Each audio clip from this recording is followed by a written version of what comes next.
There is a silent moment in a person's life when existence stops feeling ordinary. It does not arrive with celebration or clarity. It comes quietly, often disguised as confusion, isolation, or an unexplainable inner pressure. Life begins to feel heavier, deeper, more symbolic. You notice that ordinary ambitions lose their flavor while invisible questions grow louder. This is often the first sign. When the surface of life no longer satisfies you, it is because something within you has been activated, pulling you away from appearances and toward essence. You begin to experience inner contradiction. You feel called toward light, yet you are repeatedly forced to face darkness, your own and that of the world. You notice patterns repeating in your life, as if reality itself is trying to teach you something you cannot avoid. The same lessons return in different forms, different faces, different situations. This is not punishment, it is initiation. When meaning refuses to leave you alone, when life insists on shaping you rather than comforting you, it is because you are being prepared for something weightier than comfort. Another sign appears in your relationship with solitude. You find yourself pulled away from crowds, even when you love people, not because you are antisocial, but because noise interferes with the inner dialogue that has begun. Silence becomes fertile. In isolation, you are confronted by thoughts, images, dreams, and intuitions that feel strangely alive. Your dreams grow intense, symbolic, sometimes disturbing. They speak in images rather than words, and though you may not understand them fully, you sense they are not random. When the unconscious begins to speak this clearly, it is because it has been stirred. You also notice that you no longer fit neatly into roles others assign you. Family, friends, and society may misunderstand you. Some will label you intense, distant, or difficult. Others will project their fears onto you without knowing why. This happens because people instinctively react to what they cannot control or categorize. When you carry an inner authority that is not borrowed from external approval, it unsettles those who live entirely by it. Another sign is a deep sensitivity to truth. Lies, even small ones, feel unbearable. You can sense falsehood in conversations, in systems, in intention. You are not always able to explain it logically, but your body reacts, your spirit recoils. This sensitivity often makes life harder, not easier. You cannot blindly follow trends, beliefs, or collective emotions. You must understand before you commit. This makes you slower in some ways, but unshakable in others. You may also notice that suffering has shaped you rather than destroyed you. Pain does not leave you bitter in the usual way. Instead, it deepens you. You become more aware of human fragility, including your own. You feel compassion without naivety, strength without arrogance. You know how close chaos always is because you have stared into it. This knowledge humbles you, but it also gives you a quiet authority. People sense that you have been somewhere internally that they have not yet visited. Another sign is the strange balance between confidence and doubt. You question yourself constantly, yet when it truly matters, something inside you stands firm. In critical moments, fear steps aside and clarity appears. This clarity does not come from overthinking. It emerges spontaneously, as if from a deeper layer of the psyche. You surprise even yourself. This is not ego, it is alignment. You also find that you cannot escape responsibility for your inner life. You feel accountable for your thoughts, your reactions, your intentions. Blaming others brings no relief. Victimhood feels unnatural to you, even when you have been genuinely wronged. There is an inner demand for integration, for bringing the broken, denied, and rejected parts of yourself into conscious awareness. This work is exhausting, but you cannot abandon it. Something within you insists on wholeness. Finally, there is a sense of danger in this path, not physical danger alone, but psychological and spiritual risk. You are aware that power without awareness can destroy you. Insight without humility can deform you. You feel the weight of what you carry. You know that if you betray this inner calling, if you numb it, sell it, or suppress it, you will lose yourself in ways no external success can compensate for. This awareness keeps you alert, disciplined, and inwardly watchful. If you see these signs in yourself, understand this. The anointing is not a reward, it is a burden. It does not exempt you from suffering. It demands that you transform it. It does not make life easier. It makes it meaningful. You are not chosen to be admired, but to become conscious. And that is why it feels dangerous, because nothing is more disruptive, more demanding, or more powerful than a human being who has been awakened from within. A sudden loss of interest in superficial life does not arrive as rebellion or dramatic rejection of the world. It arrives quietly, almost innocently, as boredom that cannot be cured by entertainment, achievement, or approval. Things that once excited you begin to feel strangely hollow. Conversations feel repetitive. Goals that once seemed important lose their emotional gravity. You may still perform them, still achieve them, still smile at the right moments, yet something inside you remains untouched. This is not laziness or ingratitude. It is the psyche withdrawing energy from surfaces that no longer serve its deeper movement. At first, this loss feels like confusion. You ask yourself what is wrong. You try to revive old desires, revisit old dreams, force yourself to care. But the inner response is absent. The soul does not argue, it simply refuses. You may feel guilty for this disinterest, especially if the world around you praises what you are no longer able to value. Success, status, admiration, comfort all remain visible, yet they no longer feel real. They resemble decorations on a stage you are no longer willing to perform on. As this detachment grows, something else quietly takes its place. Questions begin to form that have no immediate answers. Why am I here? What is shaping my life beneath my conscious choices? Why does suffering seem unavoidable? And what does it demand of me? These questions do not feel philosophical in an academic sense. They feel personal, urgent, almost alive. You do not choose them. They arise on their own, often at inconvenient moments, pulling your attention inward even when you are surrounded by others. This inner calling does not flatter you. It does not promise happiness. Instead, it feels heavy, demanding, and strangely intimate. It asks for honesty where you once relied on comfort. It demands that you notice your motives, your fears, your hidden desires. You become aware of inner contradictions you previously ignored. You see how often you act from habit rather than truth, from fear rather than conviction. This awareness is uncomfortable, yet it feels necessary, as if something within you will not allow self-deception anymore. You may try to escape this process by distracting yourself, but the distractions lose their power quickly. Pleasure fades faster than before. Noise feels intrusive. Even suffering changes its character. Pain no longer feels meaningless. It feels instructive. You begin to sense that your inner life has direction, even if you cannot yet name it. The loss of superficial interest is not emptiness, it is space being created. Space for something heavier, slower, and more real to emerge. As this shift continues, you notice that your attention naturally turns toward depth. You listen differently. You observe people beyond their words.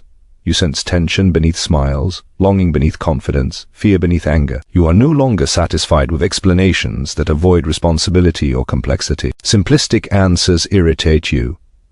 You crave coherence, not comfort. This makes social interactions more difficult, because much of collective life depends on unspoken agreements to remain shallow. This inner calling often isolates you without your intention. You may feel alone even when surrounded by others, not because you believe yourself superior, but because the language you are beginning to speak inwardly is not widely shared. You are no longer oriented toward fitting in. You are oriented toward understanding. This shift is subtle but profound. It changes what you notice, what you tolerate, what you respect. You become less reactive to external praise or criticism, not because you are numb, but because your center of gravity has moved inward.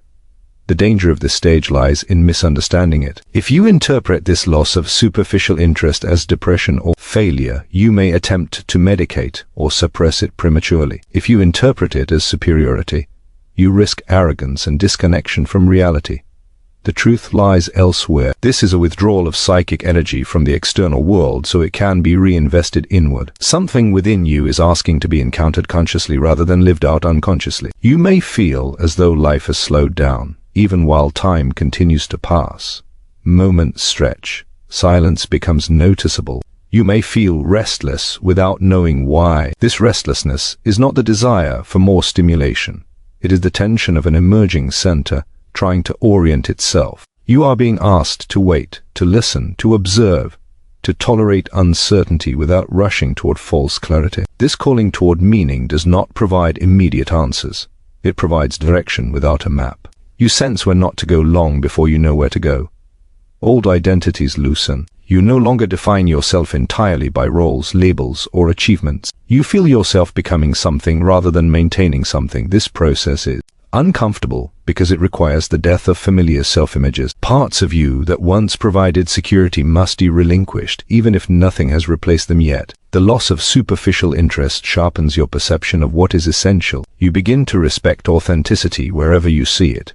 Even in unlikely places, you feel drawn to stories of transformation, struggle, and inner conflict rather than simple success. You resonate with individuals who have faced themselves honestly, regardless of their status. You become less impressed by appearances and more attentive to integrity. Over time, this inner calling becomes impossible to ignore. It influences your choices, your relationships, your tolerance for compromise. You may disappoint others simply by being unable to pretend anymore. You may disappoint yourself by realizing how long you lived without awareness. Yet, beneath the discomfort, there is a quiet sense of alignment beginning to form. A feeling that, although life feels heavier, it also feels more real, more intentional, more truthful. This is not the awakening of certainty, but the awakening of responsibility. You begin to understand that meaning is not discovered externally, but forged through conscious engagement with your inner life. You are no longer seeking escape from yourself, you are being drawn toward yourself, toward the unexplored regions of your own psyche,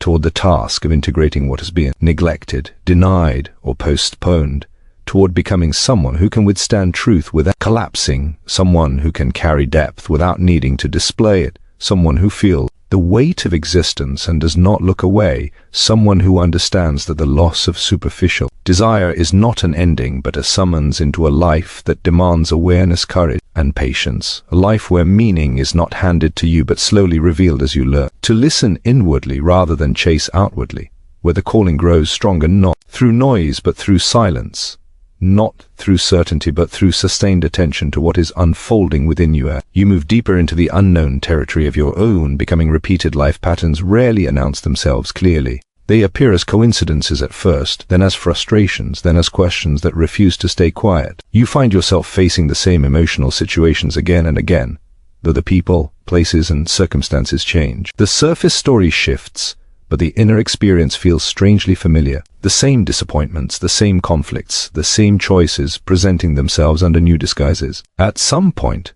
denial becomes impossible. You begin to sense that life is not happening to you randomly, but through you deliberately. These patterns often reveal themselves through tension. You may notice recurring struggles with authority, intimacy, abandonment, control, or purpose. Each time you believe you have moved beyond them, they return, sometimes stronger, sometimes subtler, demanding a deeper response. This repetition is not cruelty. It is insistent. Something within you is attempting to bring an unconscious truth into awareness, and it will not stop until it succeeds. Inner conflict intensifies as these patterns repeat. You feel divided within yourself. One part of you wants safety, predictability, and approval, while another part demands honesty, growth, and risk. These opposing forces do not compromise easily. They clash in your thoughts, your decisions, your relationships. You may feel exhausted by your own contradictions, wondering why clarity feels so difficult to maintain. Yet this struggle is not a flaw. It is evidence of a psyche undergoing transformation. As these conflicts deepen, you are forced into self-confrontation. You can no longer blame circumstances alone. You begin to recognize your own participation in what repeats. This recognition is painful because it removes the comfort of innocence. You must acknowledge your fears, your defenses, your avoidance, your unexamined desires. You see how often you unconsciously recreate what you claim to want to escape. This realization can feel destabilizing, but it is also the beginning of real power. Life seems to narrow during this stage. Choices feel heavier because consequences feel more visible. You cannot act thoughtlessly anymore without feeling the inner cost. Even small decisions carry psychological weight. You sense that each choice either reinforces the old pattern or weakens it. This awareness can create anxiety, but it also sharpens your responsibility. You are no longer drifting. You are being asked to participate consciously in your own becoming. The inner conflict often manifests physically and emotionally: restlessness, tension, fatigue, vivid dreams, sudden mood shifts. Your inner world grows louder, less willing to be ignored. Dreams may replay symbolic versions of your waking struggles, offering images instead of explanation. You may wake with strong emotions that have no obvious external cause. These experiences signal that transformation is not merely intellectual, it is embodied. As you confront these recurring patterns, illusions begin to dissolve. You see how certain identities you once relied on were strategies rather than truths. The role of the victim, the rescuer, the achiever, the rebel. These roles once protected you, but now they restrict you. Letting them go feels like losing parts of yourself, yet holding onto them feels increasingly false. This tension creates a psychological pressure that demands resolution through growth, rather than escape. You may feel tempted to regress during this phase, to return to familiar behaviors that once provided comfort, but they no longer work the way they used to. The relief they offer is short-lived, followed by a deeper dissatisfaction. This is not failure. It is progress. The psyche has outgrown its old coping mechanisms, even if it has not yet fully developed new ones. Repeated patterns also alter how you perceive time. You may feel as though you are circling the same point, moving without advancing. Yet beneath the surface, something is changing. Each repetition brings a slightly different awareness, a slightly deeper understanding. You respond differently, even if the situation looks the same. You hesitate where you once reacted. You reflect where you once blamed. These subtle shifts indicate movement that is not yet visible externally. Transformation demands endurance. There is no dramatic breakthrough that resolves everything at once. Instead, there is a slow accumulation of insight, discipline, and honesty. You learn to sit with discomfort rather than rushing to resolve it prematurely. You tolerate ambiguity. You allow conflicting emotions to exist without forcing a false unity. This patience is essential, because premature conclusions only reinforce old patterns under new names. As you engage more deeply with these conflicts, you begin to experience moments of integration, brief instances where opposing parts of yourself no longer fight but inform each other. You act with firmness without aggression, with compassion without self-betrayal. These moments are fleeting at first, but they offer a glimpse of what is possible. They reveal that the struggle itself contains the blueprint for resolution. The danger of this stage lies in avoidance or obsession. Avoidance keeps you trapped in repetition. Obsession turns self-examination into self-attack. The task is neither escape nor punishment, but awareness. You are asked to observe your inner life with honesty and restraint, neither indulging nor suppressing it. This balance is difficult, but it is what gradually transforms conflict into coherence. Repeated life patterns lose their grip, not when you defeat them, but when you understand their function. They are messages, not enemies. They point toward undeveloped aspects of yourself seeking recognition.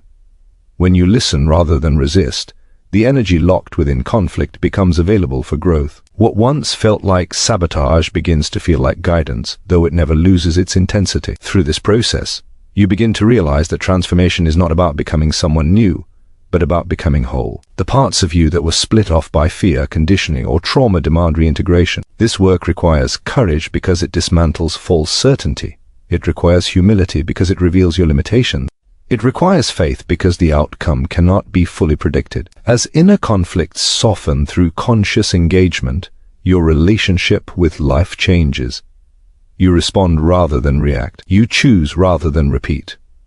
You recognize that what once controlled you unconsciously can now be carried consciously. This does not eliminate struggle, but it gives it meaning. The repetition loses its compulsive quality and becomes a source of wisdom, a signal of where attention is still required. A reminder that growth is not linear but spiral-shaped, returning you to familiar places with deeper awareness. Each time, drawing you steadily toward a center that is not imposed from outside but discovered through sustained confrontation with what you would rather avoid. Heightened sensitivity rarely feels like a gift at first.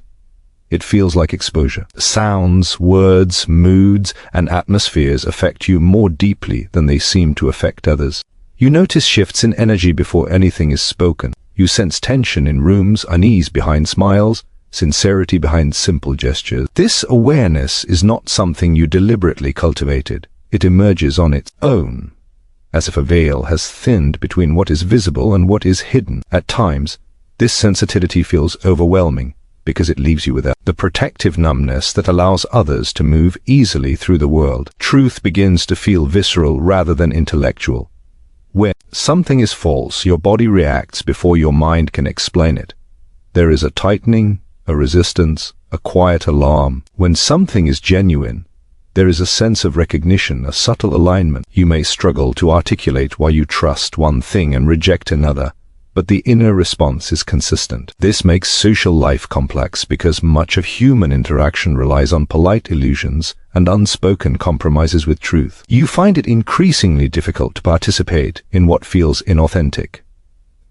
Symbolism begins to appear everywhere. Events no longer feel isolated, they feel connected by underlying themes. A conversation echoes a dream, a random encounter mirrors an inner conflict.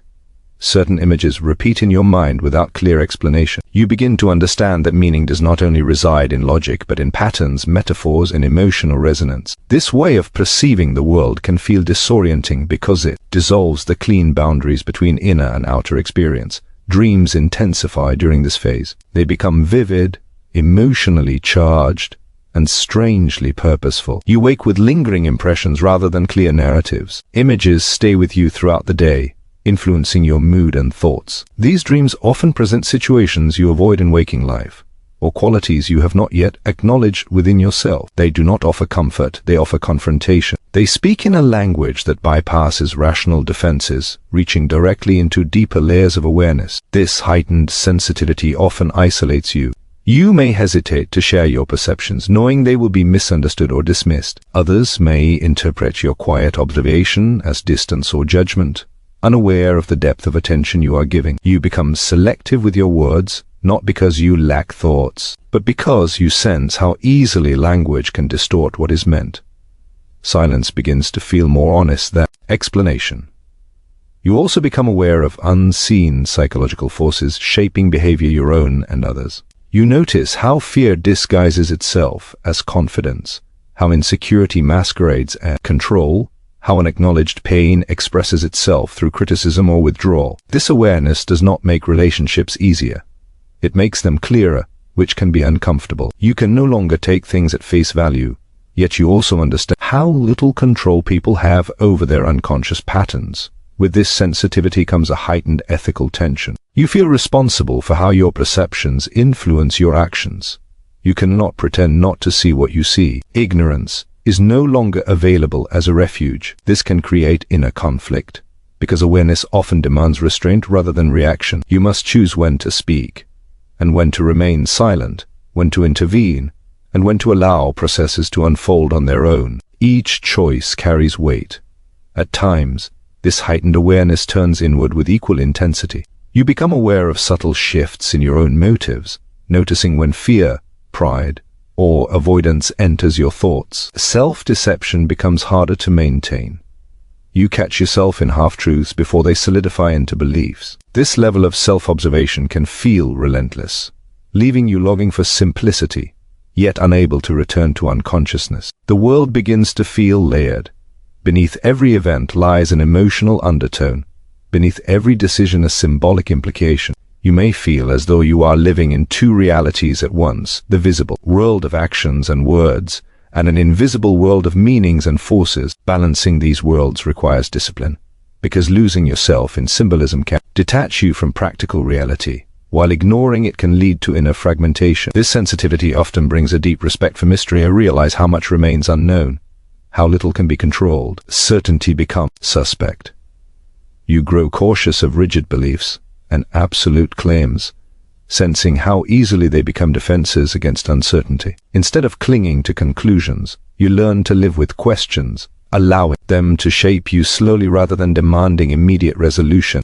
There is danger in this stage if sensitivity turns into inflation. Feeling connected to unseen forces can tempt you into believing yourself exceptional or chosen in a way that separates you from others. This temptation must be resisted. True sensitivity does not elevate you above humanity. It binds you more deeply to it. You feel others' struggles because you recognize them within yourself. Humility becomes essential, not as a moral virtue, but as a psychological necessity. As you learn to carry this awareness, you develop a quieter strength. You become less reactive, more deliberate. You understand that not every truth needs to be spoken, and not every symbol needs to be interpreted immediately. Patience becomes a form of wisdom. You allow meaning to unfold in its own time, trusting that what is genuine will persist while what is false will eventually reveal itself. This heightened sensitivity reshapes your values. You begin to prioritize depth over speed, coherence over popularity, integrity over approval. You may lose interest in debates that seek victory rather than understanding. You may withdraw from environments that reward performance over authenticity. This withdrawal is not escapism. It is alignment with what sustains your inner balance. Over time, the initial overwhelm gives way to a refined perception. You learn how to ground your sensitivity rather than be ruled by it. You listen without absorbing everything. Observe without losing yourself. Feel without being consumed. This balance is not permanent. It must be maintained consciously. Yet each time you regain it, you trust yourself more. You come to understand that sensitivity to truth, symbolism, dreams, and unseen forces is not about prediction or control. It is about relationship.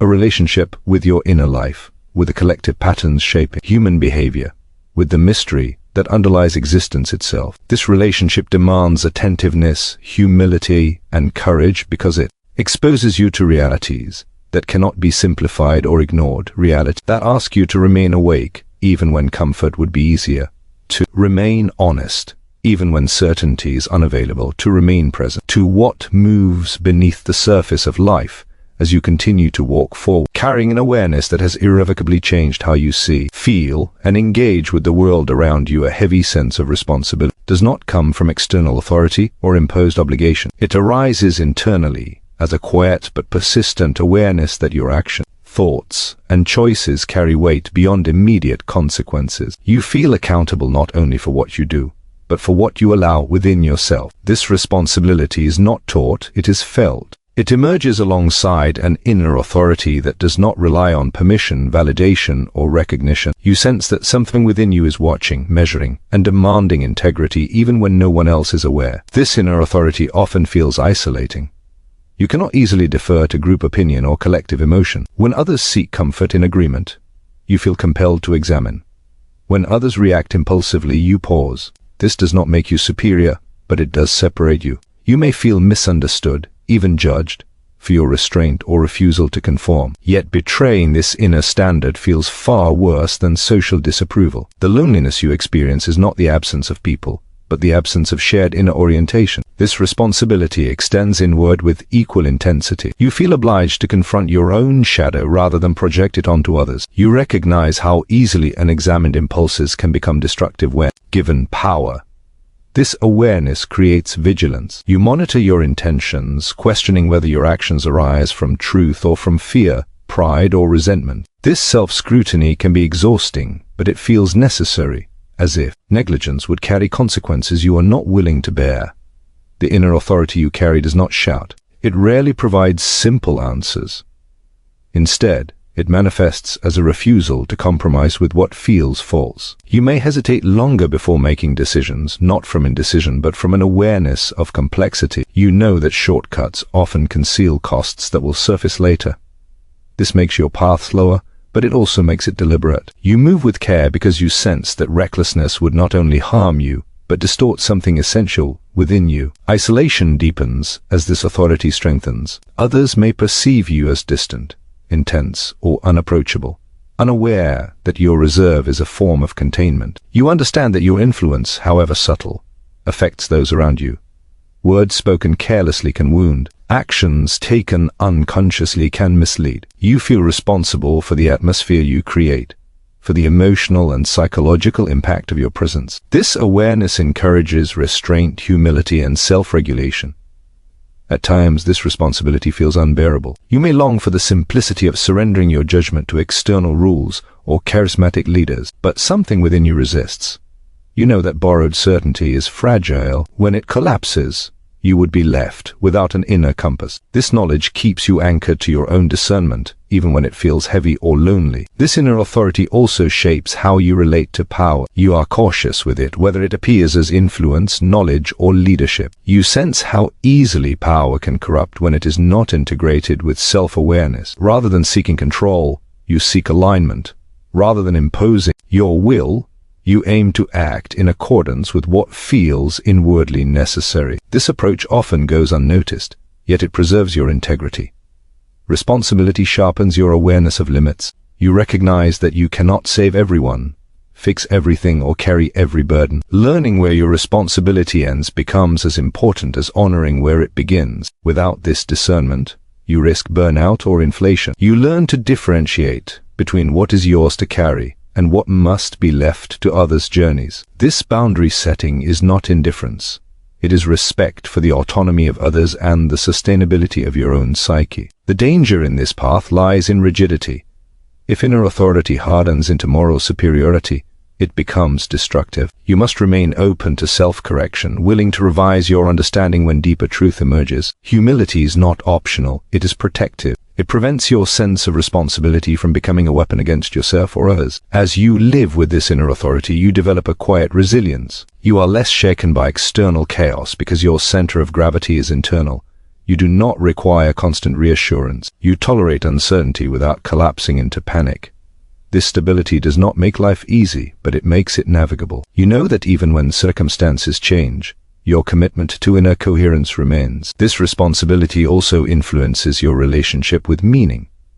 You do not wait for life to provide it ready-made. You understand that meaning is enacted through choices aligned with conscience rather than convenience. You take ownership of your inner development, recognizing that neglect would not only stagnate you, but ripple outward in unseen ways. This awareness keeps you engaged even when motivation wanes. You may never feel fully at ease with this burden. There is always a sense of vigilance, a need to remain awake to yourself. Yet within this vigilance lies a form of freedom. You are not at the mercy of moods, trends, or external pressures. You are guided by an internal standard that, while demanding, is reliable. This inner authority does not seek recognition. It does not need to be announced or defended. It expresses itself through consistency, restraint, and depth. Over time, others may sense it without being able to name it. They may feel steadier in your presence, even if they do not understand why. This influence is subtle, arising not from persuasion but from being anchored in yourself. Ultimately, this heavy sense of responsibility and inner authority is not about control over life, but stewardship of consciousness. You are entrusted with your awareness, your influence, your capacity to act with intention. This trust demands care, patience, and honesty. It isolates you at times, but it also strengthens your purpose. You walk with the knowledge that what you carry matters, that negligence would be costly, that integrity is not optional but essential, and that weight you feel is not meant to crush you but to shape you into someone capable of holding depth without distortion, someone who can stand alone without becoming rigid, someone who understands that true authority begins within and must be carried with humility, discipline, and unwavering attentiveness to what is unfolding inside you as you continue forward under a responsibility that cannot be set down and should not be ignored.